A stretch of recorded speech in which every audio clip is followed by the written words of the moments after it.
আসসালামু আলাইকুম। এটিএন বাংলা সংবাদে সবাইকে স্বাগত জানাচ্ছি আমি অনামিকা হাসান পুনম। শুরুতে বিআরবি কেবল সংবাদ শিরোনাম। যাত্রাবাড়ী থানার মামলায় সাবেক রেলমন্ত্রী নুরুল ইসলাম সুজন ফের রিমান্ডে। আরেক মামলায় দীপুমণি, ইনু, মেনন, পলক সহ 7 জন কারাগারে। 13 অক্টোবর থেকে 22 দিন ইলিশ ধরায় নিষেধাজ্ঞা। ভারতে ইলিশ পাঠানোর বিপক্ষে মৎস্য উপদেষ্টা ফরিদা। রপ্তানির অনুমোদন দিয়েছে বাণিজ্য মন্ত্রণালয়। খাগড়াছড়ি ও রাঙ্গামাটিতে চলছে সড়ক ও নৌপথ অবরোধ। পৌর এলাকা থেকে 144 ধারা প্রত্যাহার। সাজেকে আটকা পড়েছেন কয়েক হাজার পর্যটক। প্রায় 3 মাস বন্ধ থাকার পর খুলেছে ঢাকা বিশ্ববিদ্যালয়। ক্যাম্পাসে ফিরেছে প্রাণ চাঞ্চল্য। মেধার ভিত্তিতে হলের আসন বণ্টনে খুশি শিক্ষার্থীরা। এবং পাচারের অর্থ ফিরিয়ে আনা, সম্পদ পুনরুদ্ধার ও শেয়ারের অর্থ স্থানান্তর করে দুর্বল ব্যাংকগুলোকে তারল্য সহায়তা দেওয়া হবে জানালেন গভর্নর।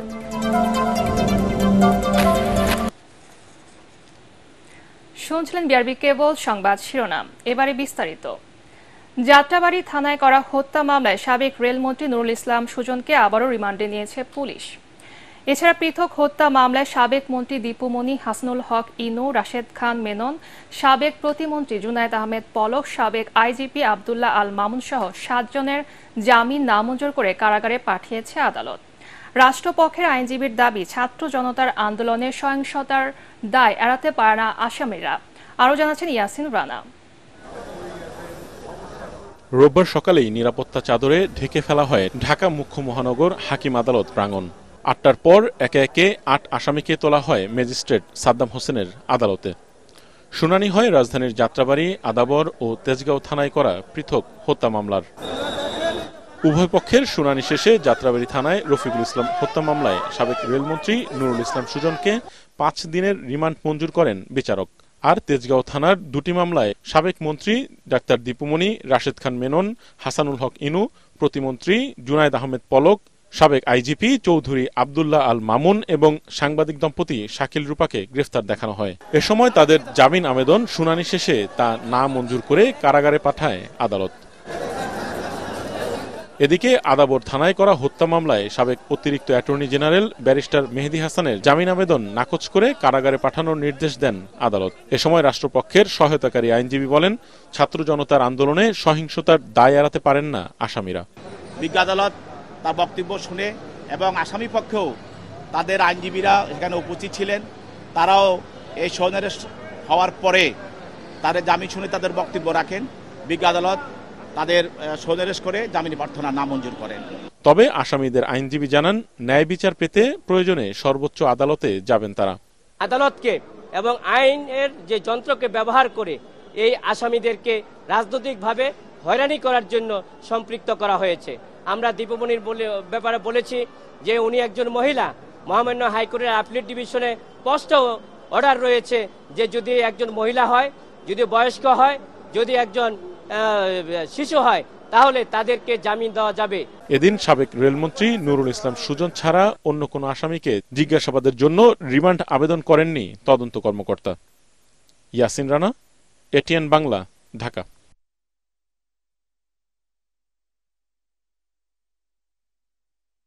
ডিম ছাড়ার সুবিধার্থে আগামী 13 অক্টোবর থেকে 3রা নভেম্বর পর্যন্ত 22 দিন ইলিশ ধরায় নিষেধাজ্ঞা দিয়েছে মৎস্য ও প্রাণী সম্পদ মন্ত্রণালয়। এ তথ্য জানিয়েছেন উপদেষ্টা ফরিদা আক্তার। এ সময় তিনি জানান, ভারতে ইলিশ পাঠানোর পক্ষে নয় মৎস্য মন্ত্রণালয়।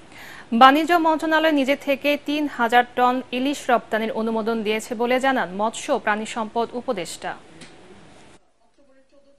অনুমোদনটা দিয়েছে, যেটা ভারতের যারা মৎস্য ব্যবসায়ী এবং বাংলাদেশের মৎস্য ব্যবসায়ী তারা একটা অনুরোধের প্রেক্ষিতে এটা বাণিজ্য মন্ত্রণালয় দিয়েছে। এর সাথে মৎস্য ও প্রাণী সম্পদ মন্ত্রণালয়ের কোনো সম্পর্ক নেই।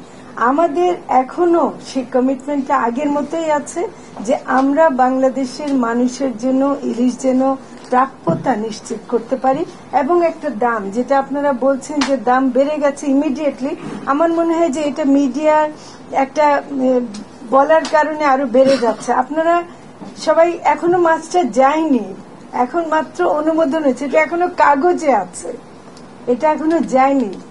যদি এর প্রভাবে দাম বাড়ে সেটা আমরা মনে করি যে এটা বাড়া উচিত হবে না। অবশেষে রাঙামাটি থেকেও প্রত্যাহার করা হয়েছে 144 ধারা।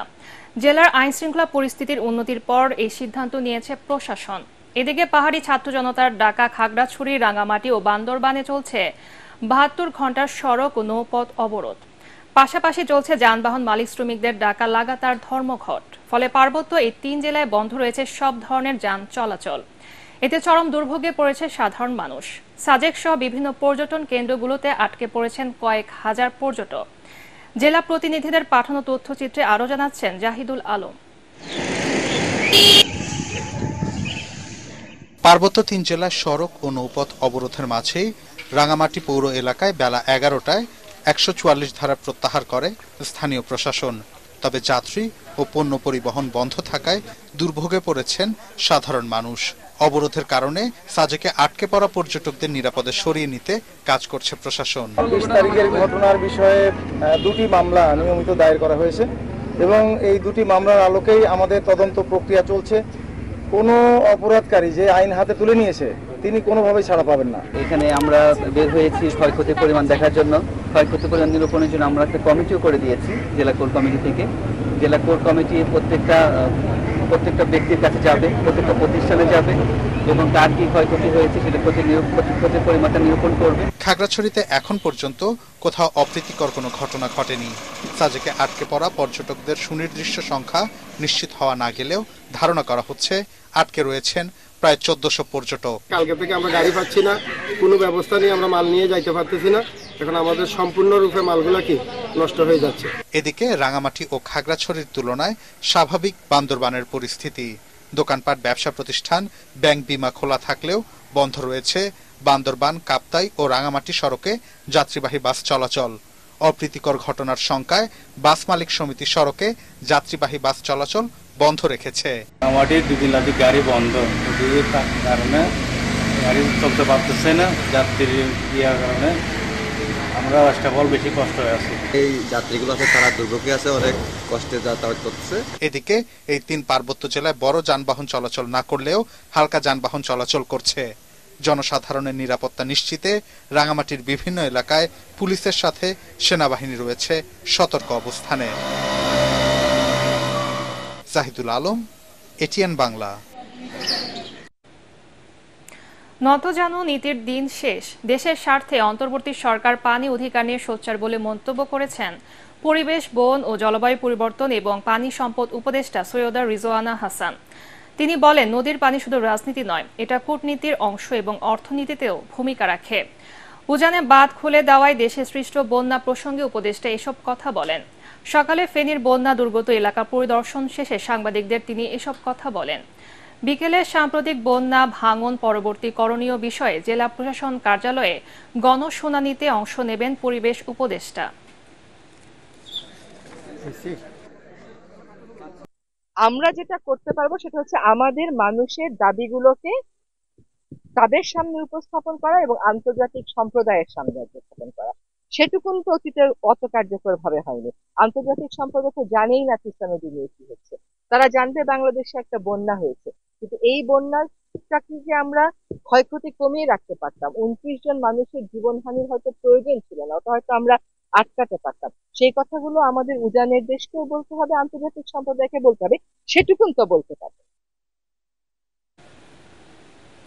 সরকারি কর্ম কমিশনের সংস্কার, চেয়ারম্যানের পদত্যাগ ও প্রতিষ্ঠান পুনর্গঠনের দাবি জানিয়েছেন বৈষম্য বিরোধী সরকারি চাকরির প্রত্যাশীরা। রাজধানীর আগারগাঁওয়ে বৈষম্য বিরোধী সরকারি চাকরির প্রত্যাশী ব্যানারে লং মার্চ টু পিএসসি বিষয়ে বিক্ষোভ মিছিলে শেষে আয়োজিত মানববন্ধনে শিক্ষার্থীরা এই দাবি জানান। এ সময় প্রশ্ন ফাঁসে জড়িতদের যথাযথ শাস্তি না দিলে পিএসসি ভবন ঘেরাও করার হুঁশিয়ারি দেন তারা।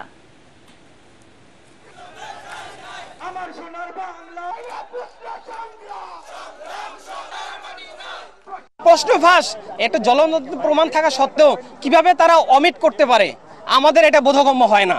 এই জন্য আমাদের দাবি, সারা বাংলাদেশের চাকরি প্রত্যাশী সমস্ত ছাত্র সমাজের একটা দাবি হলো যে তারা এই কমিশনের উপর আস্থা রাখতে পারছে না। এই কমিশনকে ভেঙে দিয়ে আপনারা অতি দ্রুত একটা সৎ নিষ্ঠাবান মানুষদের নিয়ে একটা নতুন কমিটি গঠন করেন।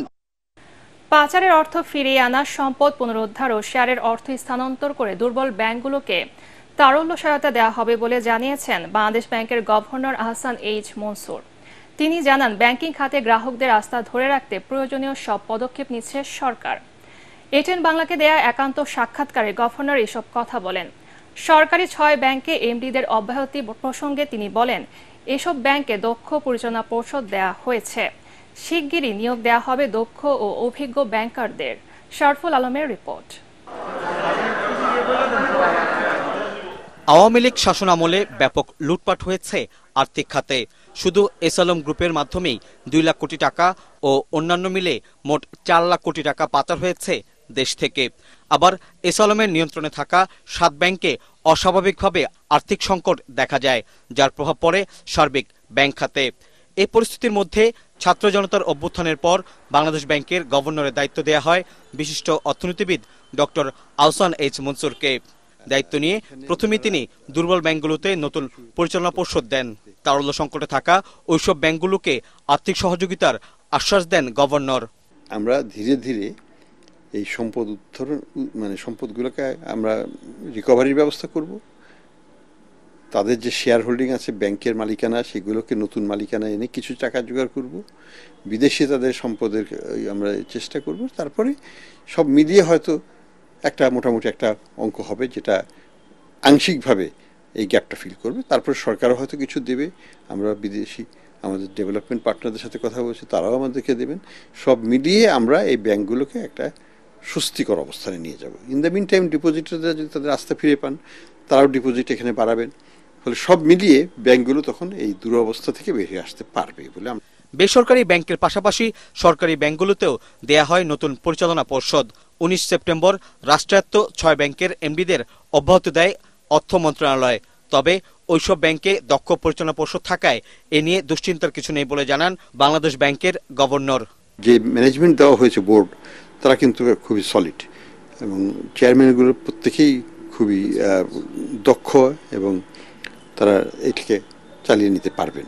এবং এটা সাময়িক একটা ব্যাপার, একটা সার্চ কমিটি করে নতুন এমডি নিয়োগ দেওয়া হবে এবং সেটার মাধ্যমে আমরা ভালো যারা আগামীতে এই ব্যাংকগুলোকে সঠিকভাবে দিক নির্দেশনা দিয়ে পরিচালনা করতে পারবেন সেই ধরনের এমডিরা আসবেন এবং তারা পেছন দিকে তাকানোর দরকার হবে না, তারা সামনের দিকে তাকিয়ে তারা কাজ করে যেতে পারবেন। আমাদের রিফর্ম যেগুলো দরকার সেটার জন্য পুরোপুরিভাবে প্রতিশ্রুতিবদ্ধ এবং আমরা IMF এর যে কথা বলা হয়েছে রিফর্মের কথা, আমরা তার চাইতে অনেক বেশি রিফর্ম করব ইনশাআল্লাহ। কোনো সন্দেহ নেই, আমাদের নিজের স্বার্থেই করব। এটিএন বাংলাকে দেয়া একান্ত সাক্ষাৎকারে বাংলাদেশ ব্যাংকের গভর্নর জানান, প্রচলিত নিয়মের মধ্য থেকেই শরিয়া ভিত্তিক ব্যাংকগুলোকে অর্থ সহায়তা দেয়া হবে। শরফুল আলম, এটিএন বাংলা, ঢাকা। সম্পূর্ণ ভিন্ন এক পরিবেশে প্রায় 3 মাস পর ক্লাস শুরু হলো ঢাকা বিশ্ববিদ্যালয়ে। গণ অভ্যুত্থানের পর শ্রেণীকক্ষে ফেরার মুহূর্তে উচ্ছ্বসিত শিক্ষার্থীরা। এখন ক্যাম্পাসের সুন্দর পরিবেশে পড়াশোনায় ভালোভাবে মনোযোগী হতে চান তারা। মেধার ভিত্তিতে হলের আসন বন্টনেও খুশি ছাত্র ছাত্রীরা। কিছু চ্যালেঞ্জ থাকলেও তা কাটিয়ে উঠে বিশ্ববিদ্যালয়কে এগিয়ে নেওয়ার ব্যাপারে আশাবাদী প্রশাসন। রিপোর্ট করছেন আদিন সজীব। নির্ভয়ে নির্দ্বিধায় প্রিয় ক্যাম্পাসে বাংলাদেশের ভবিষ্যৎরা। কোথাও রাজনীতির বাড়াবাড়ি নেই, নেই বিশৃঙ্খলার শঙ্কা, এখন কেবলই পড়াশোনা।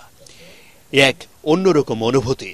ঢাকা বিশ্ববিদ্যালয়ে তাদের এই পদচারণা নতুন শুরুর জানান দিচ্ছে। আমরা আশা করতেছি যে এখন থেকে মোটামুটি ভালো হবে, মানে আগের তুলনায় আর কি। আগে মনে করেন যে দলীয় যে টিচাররা ছিল বা তাদের ক্ষমতা বলে ওনারা বিভিন্ন পজিশনে ছিল, তো এটা হয়তো এখন আর মানে ওইরকম ভাবে থাকবে না। এতদিন আমরা ভাবতাম যে আমরা দেশের বাইরে চলে যাব, থাকবো না এখানে, তো তখন আমি দেখলাম যে এরকম একটা খুব ভালো একটা চেঞ্জ আসতেছে। সবাই ভাবতেছে যে সংস্কার হবে, আমরা দেশের জন্য কিছু করব। আবু বকর সিদ্দিক মার্কেটিং বিভাগের ছাত্র। তার জীবনে আছে নানা চ্যালেঞ্জ, আছে বিশ্বাসও। এই নতুন বাংলাদেশ গড়তে ভূমিকা রাখতে চায়। আপনাকে সিট দেওয়ার নাম করে বিভিন্ন অপকর্ম করানো হতো। অপকর্মের কারণে অনেকের পড়াশোনায় অনেক ধরনের বিঘ্ন ঘটেছে, কেউ সিট পায় না, গণরুমে অনেকজন কাটাইছে। কিন্তু অভ্যুত্থানের পরবর্তী সময়ে আমরা যে ক্যাম্পাসটা পেয়েছি, এখানে কোনো ফ্যাসিস্ট, কোনো লীগ নাই। প্রথম দিনের শ্রেণীকক্ষে শিক্ষকরা নাম ধরে ডাকছেন, যেন শিক্ষা জীবনের প্রথম ক্লাসের কথা মনে পড়ছে শিক্ষার্থীদের। এই সংস্কারগুলো আমাদেরকে একটা সুযোগ দিচ্ছে যে আমরা কি চাই, টিচাররা কি চায়, আমাদের মধ্যে আবার একটা নতুন করে বন্ধন আমাদের তৈরি হতে পারে। কারণ এখানে আমাদের আবার কথা বলার, আমাদের টিচারও আমাদেরকে শুনতে চায়, আমরা টিচারদের শুনছি। এই গণ অভ্যুত্থানের পরে আবার ক্যাম্পাসে আসলাম, তখন আর এই ভয়টা আমাদের মাঝে নেই। কারণ এখন আগে যারা ছিল, ছাত্রলীগের যারা ছিল, ওরা চলে যাওয়ার পর থেকে আমার কাছে মনে হচ্ছে যে আমরা এখন আগে খুব ভালোভাবে এনজয় করতে পারতেছি আমাদের এই ক্যাম্পাসের এনভায়রনমেন্টটা। একদিকে শিক্ষক আন্দোলন, অন্যদিকে ছাত্র আন্দোলনের সফল পরিণতিতে বাংলাদেশের এই নতুন রূপ। ঢাকা বিশ্ববিদ্যালয়ের এই নতুন শুরুর আগ মুহূর্তে স্মরণ করা হয় বৈষম্য বিরোধী ছাত্র আন্দোলনের শহীদদের। আগামী 30 সেপ্টেম্বর থেকে শুরু হবে 2023-2024 সেশনের ক্লাস। শিক্ষক শিক্ষার্থীদের সম্পর্ক উন্নয়নে কাজ চলছে, আলোচনা চলছে বিভিন্ন দ্বন্দ্ব নিরসনের। শান্তি ফিরেছে ক্যাম্পাসে, স্বস্তি ফিরেছে হলে। এ নিয়ে সবাই মনে করছেন যে তারা এই দেশে থেকেই দেশের জন্য কিছু করার পরিকল্পনা এখন আঁকছেন। অদ্দিন সজীব, এটিএন বাংলা, ঢাকা বিশ্ববিদ্যালয়। গাজীপুরের বাঘের বাজার এলাকায় হাজিরা ও বোনাস বাড়ানোর দাবিতে ঢাকা ময়মনসিংহ মহাসড়ক অবরোধ করে বিক্ষোভ করছে দুটি কারখানার শ্রমিক। স্থানীয়রা জানান, বিভিন্ন সময় পলমল গ্রুপের মন্ডল ইন্টিমেন্টস লিমিটেডের শ্রমিকরা হাজিরা বোনাস বাড়ানোর দাবি জানিয়ে আসছিল। তবে তাদের দাবি মেনে না নেয় সকালে কারখানার সামনের রাস্তা অবরোধ করেন বিক্ষুব্ধরা। এতে মহাসড়কে কয়েক কিলোমিটার যানজট সৃষ্টি হয়। অপরদিকে জেলা শ্রীপুর উপজেলার নতুন বাজার এলাকার এস্ট্রোটেক্স লিমিটেডের শ্রমিকরা ন্যূনতম হাজিরা বোনাস 1000 টাকা ও টিফিন বিল বৃদ্ধি সহ গ্রেড অনুযায়ী বেতন বাড়ানোর দাবি জানিয়ে কর্মবিরতি পালন করছে। অচল অবস্থা নিরসনে শ্রমিক ও মালিক পক্ষের সাথে আলোচনা করছে পুলিশ, সহযোগিতা করছে সেনাবাহিনী। এবারে আল আরাফা ইসলামী ব্যাংক অর্থ সংবাদ।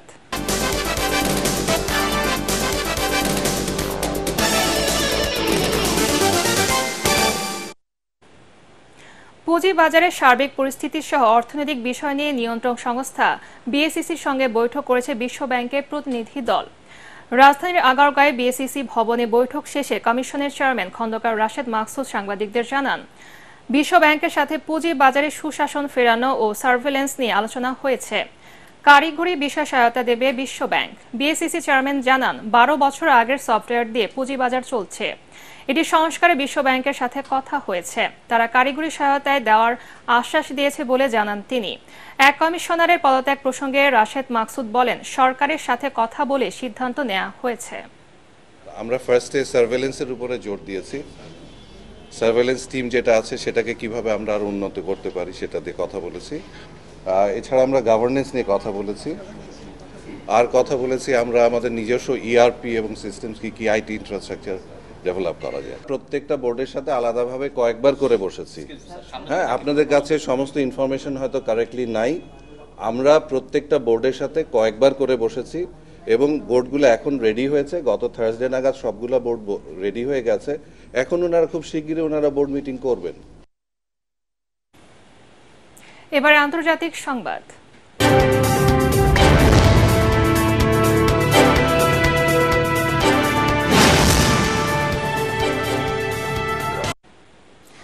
আজ ঘোষণা হতে পারে শ্রীলঙ্কার প্রেসিডেন্ট নির্বাচনের ফলাফল। নির্বাচনে প্রাথমিকভাবে দেশটির আপৎকালীন সময়ে দায়িত্ব নেয়া প্রেসিডেন্ট রনিল বিক্রমাসিংহে এগিয়ে রয়েছেন। তবে শেষ মুহূর্তে এগিয়ে যান পিপলস পাওয়ার পার্টির নেতা অনুরা কুমারা দিসানায়কে। নির্বাচনে এখন পর্যন্ত 53% ভোট পেয়েছেন দিসানায়ক। এছাড়া বিরোধী দলীয় নেতা সজিত প্রেমাদাসে এখন পর্যন্ত 22 এবং বর্তমান প্রেসিডেন্ট রনিল বিক্রমাসিংহে তৃতীয় অবস্থানে রয়েছেন। এদিকে ভোট গ্রহণ শেষে গণনার সময় রাতভর কারফিউ জারি ছিল গোটা শ্রীলঙ্কায়।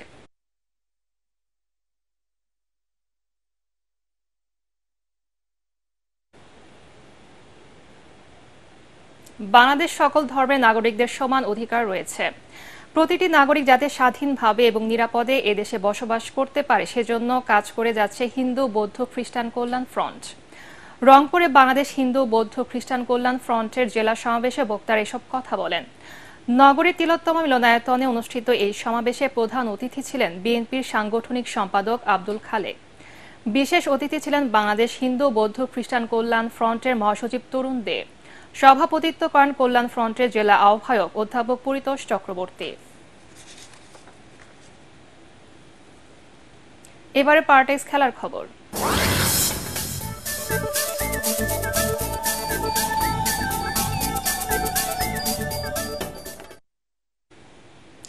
চেন্নাই প্রথম টেস্টে বাংলাদেশকে 280 রানের বিশাল ব্যবধানে হারিয়ে 2 ম্যাচ সিরিজে এগিয়ে গেল ভারত।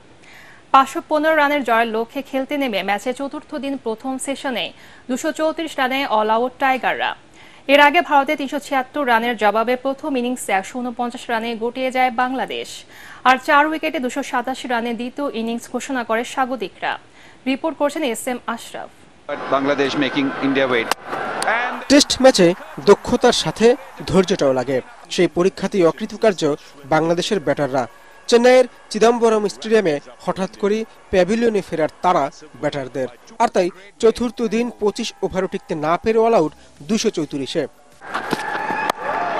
যদিও তৃতীয় দিন শেষে এই শঙ্কা জাগে এই ম্যাচ টাইগাররা বাঁচাতে পারবে কিনা, তবু যেসব দর্শক প্রতিরোধ দেখতে চেয়েছিলেন তাদের হতাশ করেন সাকিব আল হাসান। পঞ্চম উইকেটে অধিনায়কের সাথে 48 যোগ করে তিনি ফেরেন 25-এ। 194-তে সাকিবের পর 205-এ লিটন আউট রবীন্দ্র জাদেজার স্পিন বুঝতে না পারে। অন্যদিকে মেহেদী হাসান মিরাজের মাথায় বাউন্ডারির ভূত চেপে বসে, তাতে তার ইনিংস শেষ ব্যক্তিগত 8-এ।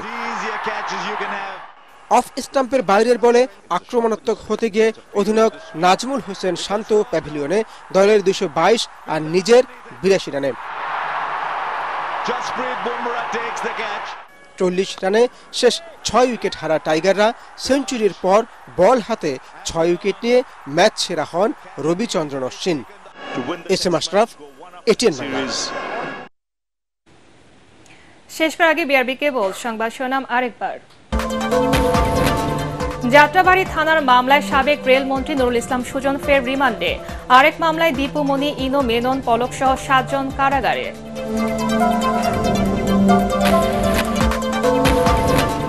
13 অক্টোবর থেকে 22 দিন ইলিশ ধরায় নিষেধাজ্ঞা। ভারতে ইলিশ পাঠানোর বিপক্ষে মৎস্য উপদেষ্টা ফরিদা। রপ্তানির অনুমোদন দিয়েছে বাণিজ্য মন্ত্রণালয়। খাগড়াছড়ি ও রাঙামাটিতে চলছে সড়ক ও নৌপথ অবরোধ। পৌর এলাকা থেকে 144 ধারা প্রত্যাহার। সাজেকে আটকা পড়েছেন কয়েক হাজার পর্যটক। প্রায় 3 মাস বন্ধ থাকার পর খুলেছে ঢাকা বিশ্ববিদ্যালয়। ক্যাম্পাসে ফিরেছে প্রাণ চাঞ্চল্য। মেধার ভিত্তিতে হলের আসন বণ্টনে খুশি শিক্ষার্থীরা। এবং পাচারের অর্থ ফিরিয়ে আনা, সম্পদ পুনরুদ্ধার ও শেয়ারের অর্থ স্থানান্তর করে দুর্বল ব্যাংকগুলোকে তারল্য সহায়তা দেওয়া হবে, জানালেন গভর্নর।